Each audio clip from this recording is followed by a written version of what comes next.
Thank you so much for joining me today. I want to talk about this really fun exchange and collaboration that you guys just had for the North Carolina Dance Festival. I'd love for you each to introduce yourself a little bit. Aparna, will you start us off?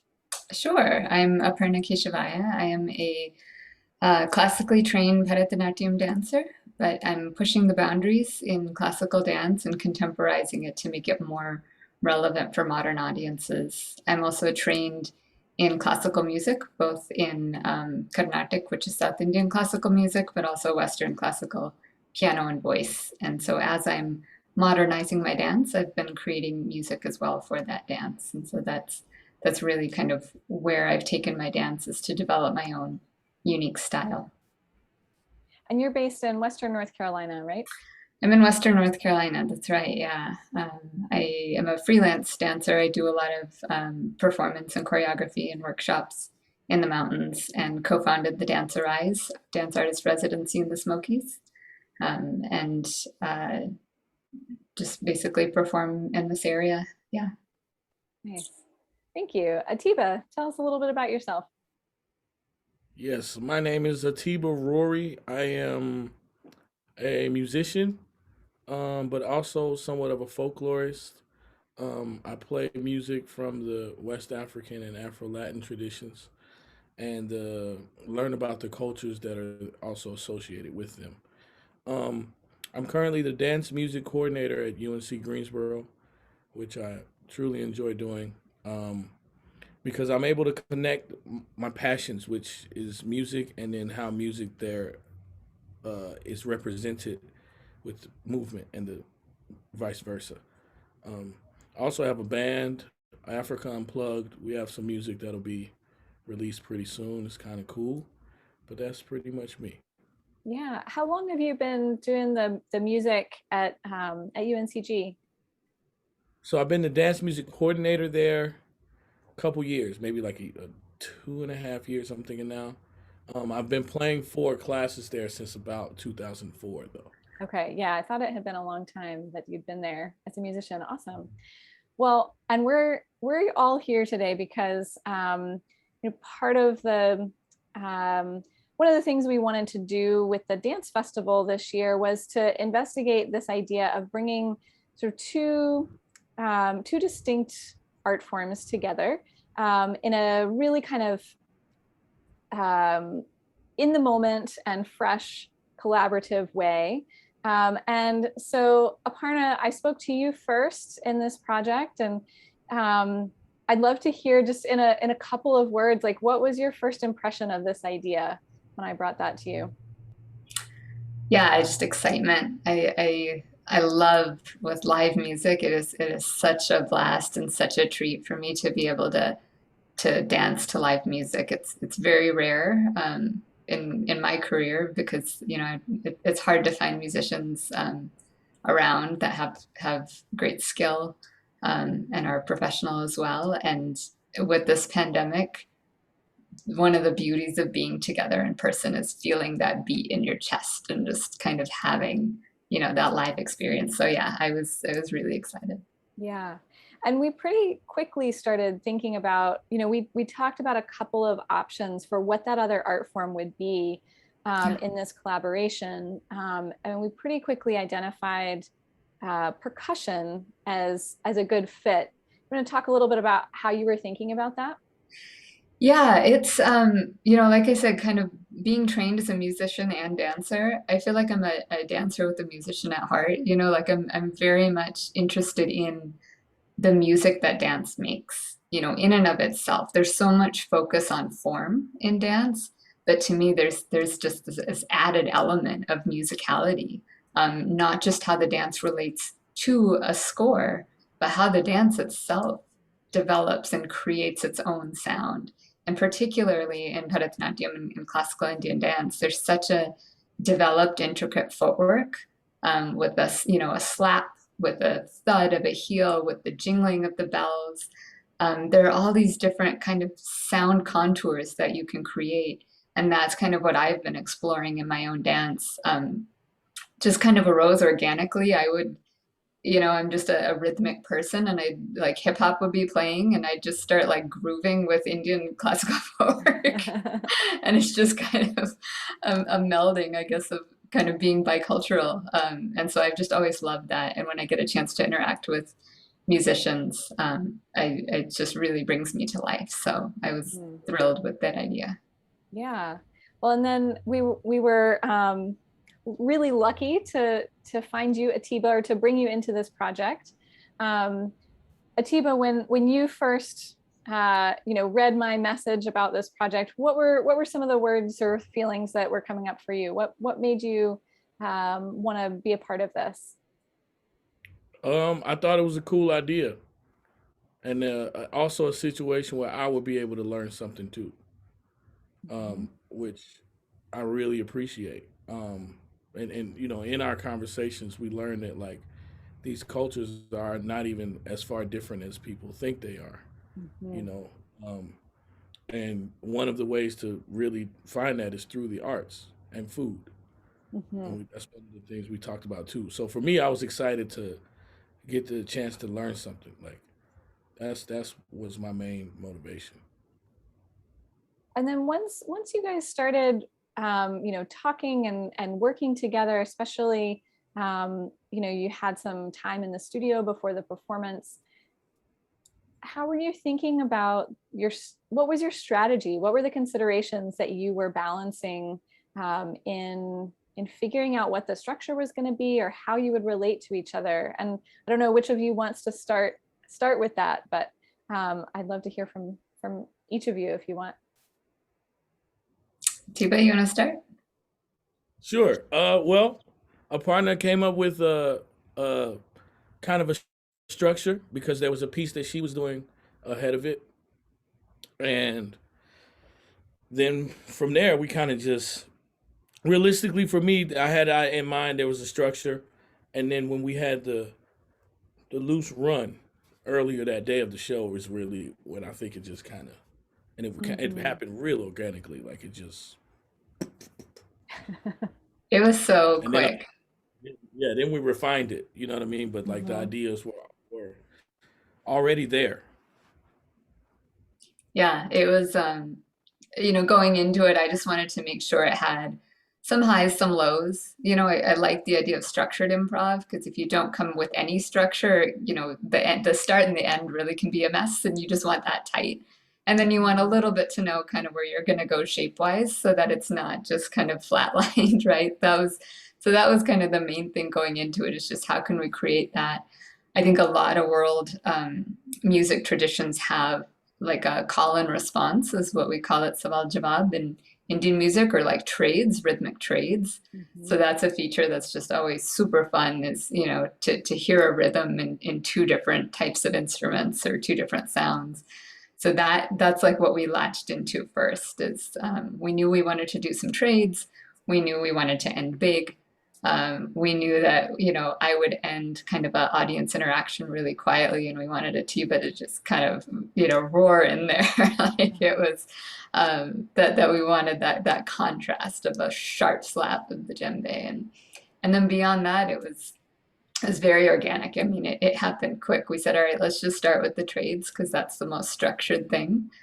And Atiba threw out, you know, some rhythms and I kind of matched them. And then he was like, all right, your turn. I was like, all right. So I threw out a few rhythms and, you know, shaped them. We took a little bit of time to shape them. And beyond that, it was just, yeah, it just kind of flowed from there.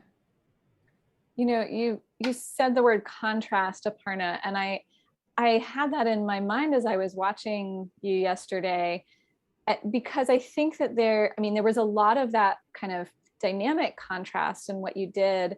And I found myself, being curious about the contrasts that either are inherent in your two art forms, or maybe we think they're inherent in the two art forms. And then some of what you were doing was kind of going against those ideas about, what classical Indian dance can be and can look like and feels like, and what, West African drumming looks like. There were these overlaps where I was like, oh, that's a really neat way to expose expose the ideas that we have about these two art forms. How do you make sense of that? How did that come into play? Well, Yeah, for I mean, me, one of the most, sorry to jump in there, but no, if you go, have something please. to say. Well, for me, the most interesting thing for me was that she can create with her feet the same sounds that I create with my hands, right? So it was a matter of, for me, dissecting that, like, okay, this sound corresponds with this sound that I have, you know. And then also we figured out that the rhythmic emphasis is in two different places. Hmm. So navigating that thing was kind of cool, like realizing, like, yeah, no, that's where I think also the conversation kind of came from, because I stayed in my place and she did her thing, and we were both doing our thing, but figured out how they fit together, which I think was quite interesting. Mm-hmm. Yeah, that's exactly right. The trades were a great place for us to start because, he threw out his rhythms and I'd be like, okay, and I don't, there's no move I'm comfortable with that puts the emphasis in this place. And so I'd kind of contour into it, and then I do mine. He's like, oh, I see what you mean. Yeah, it's totally different when, and we kind of Huh. got there, which is fun. That's, stretching Mm-hmm. what you do to meet another culture. But rhythm is rhythm also. Like the fact Mm-hmm. that you have two trained musicians, I mean, it was so easy to come together. Atiba would throw out a beady beady bop, boom, bop, and I'd be like, takadimi tay, tay, tay. I'm Yeah. translating into my dance syllables, like the calls that he has. And there's just that commonality of language, even though the syllables may be different. So yeah, it was really fun to kind of, it wasn't a huge divide, but it was kind of fun to bridge it a little bit. Yeah. And I mean, I feel like we've started talking about this a little bit, but how different from like the ways that you normally work in your own forms did this turn out to be, or maybe the way your work normally goes or is performed? Like how much of a departure was this, or did it feel um did it feel more like just, I don't know how to describe the alternative, but how much of a departure was that for you? For me, it's a quite a big departure from the classical tradition, but it's where I want to push my dance, which is why, when we talked about who is that other artist, I was really kind of interested in having a new rhythmic foundation for this dance. There's no In the modern form of this classical dance, there's no improvisation that kind of got lost, 100, years ago. And that's something that it is actually traditional, but people have forgotten that. So I wanted to kind of bring back that idea of improvisation and just a live dynamic exchange with the musician. It is very inherent in the dance, but it's kind of gotten lost as it got classicized and put on a proscenium stage. So I'm almost kind of reaching back into history to bring that back into the dance. And I love that aspect of it. So it is very different. You'll see, I don't know how many classical Indian dancers around the country or even around the world do improv. It's really not common at all. But I think it lends itself so naturally to this dance, maybe because it used to be there at one point. Mm-hmm. Well, for me, it was unique in the sense that it was my first time working with this style of dance. But musically, I've consistently tried to reach backward and forward at the same time. Mm-hmm. So, from a standpoint of like understanding the tradition and how these instruments work, and how the sounds are used, and then playing a more contemporary style of music with it, and then also therefore collaborating with dance as well, but never this style. Mm-hmm. And also, like, never with a I've never worked with a dance that also is the music at the same time, right? Like Mm-hmm. I haven't worked with a person that does tap yet. I would Mm-hmm. love to, you know what I mean? But like that, to me, that's a kind of similar thing with this, but yet and still, this is still completely different because the rhythmic cycles are so unique, and where the emphasis is and how it works and what, you know what I mean? Like it's so unique. So we're talking about two things that are from two very far away small places that met in Greensboro, which is kind of Yeah. cool, I think. It's very cool. Um, Atiba, something you said made me think a very sort of nerdy music dance question. Um, so several years ago, when I was, interacting with some West African dancers and drummers, they were talking about how they had to, between the dancers and the drummers, they had to kind of come to a common idea of how they were thinking about the music, because the dancers were thinking about it one way and the musicians were thinking about it another way. So they had to kind of bring that together. I'm wondering, partly, I think you said the cycle, the musical cycle, and something about that made me think, Aparna, is there like a how does the cycle of the music, or how does that fit with the sort of cycle of West African rhythms? Maybe that didn't come up so much because this was more improvisational and call and response, but I don't know if there's a seed of a question in there. What does that make you think about? Yeah, I mean, Indian music is very heavily organized around cycles. Like you don't move forward just, in any direction. It's like this, right? Like Mm-hmm. you're always organizing yourself around a 4-beat pattern, an 8-beat pattern, a 3 or 5, and you put that rhythm, in your body as you're laying out the music so that you're always feeling where in like that 8 beat, where you fall in that phrase, and then you anticipate kind of the downbeat, and when we're talking about emphasis, like even if you just take, 1, 2, 3, 4, Indian music is pretty heavily on the one. And in African music, I think it's more on the threes, right? Like or even the 2 and the 4. It's kind of an offbeat and an up instead of kind of this down groundedness. So the cycles were almost a little bit inverted in some ways.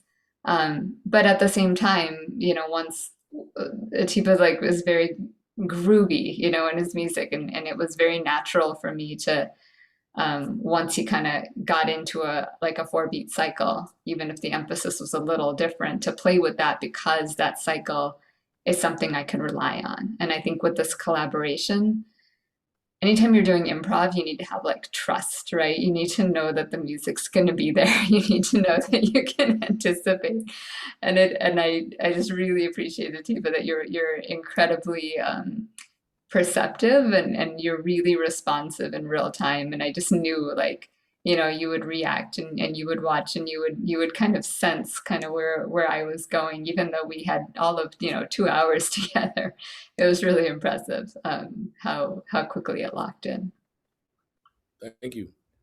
Yeah, that comes from playing music for dance. That's a part of my training as a musician. In right, like in West African music, there's not much that occurs where dance is not present. Like dance, drums, and voice. Those are the three things that come together consistently. And even in the cycles, it's kind of thought of the same way, right? Like in the traditional sense, if we were in a village in West Africa, it would start with someone singing, and then all of the parts would just jump in wherever because they know where the cycle is. It's like double dutch. You know what I mean? You Mm-hmm. know how it's going, so you can jump in and out and around and through as you see fit. And it kind of works in a very similar type of way, except in West African music, you don't always, like she said, have the heavy emphasis leaning into here's the beginning of the next one. Mm-hmm. It doesn't always happen that way. Mm-hmm. I love that image of double dutch and jumping in just in the just at the right time, because from the outside of that image you think, oh my gosh, how are they doing that? What if they what if they break the rhythm? But you don't. You find your footing in there. Yeah. If if this were a project that we're going to keep going, if the collaboration was going to continue, what would be next for it? Where do you think it might lead? I mean, there's so much still to explore, right? I feel like we just skimmed the surface. I mean, we took like a basic beat of djembe, right? There's a lot of different beat cycles. Atiba had just kind of in preparation before we met recorded like four different, different types of rhythm cycles, all of which have a really different feel. Like to my ear, some were Yes. just kind of very groovy, laid back. Others had kind of like this proud haughtiness, like, this kind of like I imagine a peacock like showing its feathers, and like they just have a really different spirit to the rhythm. And we kind of played with one, and in the interest of simplicity kind of stayed with that one, but there's a lot of different rhythms to explore. We didn't really get into the contrast of it, like the real heaviness of African drums, the delicateness of Indian dance, and kind of purposely having those at the same time. We maybe aligned a little bit more. When I was quiet, he was quiet. When he was loud, I was loud. But there's a lot to do there. I think counterpoint we've talked about, like one keeping one rhythm cycle, another keeping a different cycle, and then eventually merging together. So I mean, there's so much you can do, I think, rhythmically, because we speak this common language, that there's a lot to explore still. Yeah, what do you think? Yeah, I agree with all of that. I also would love to see how you interpret some of the foot patterns that come from West African dance.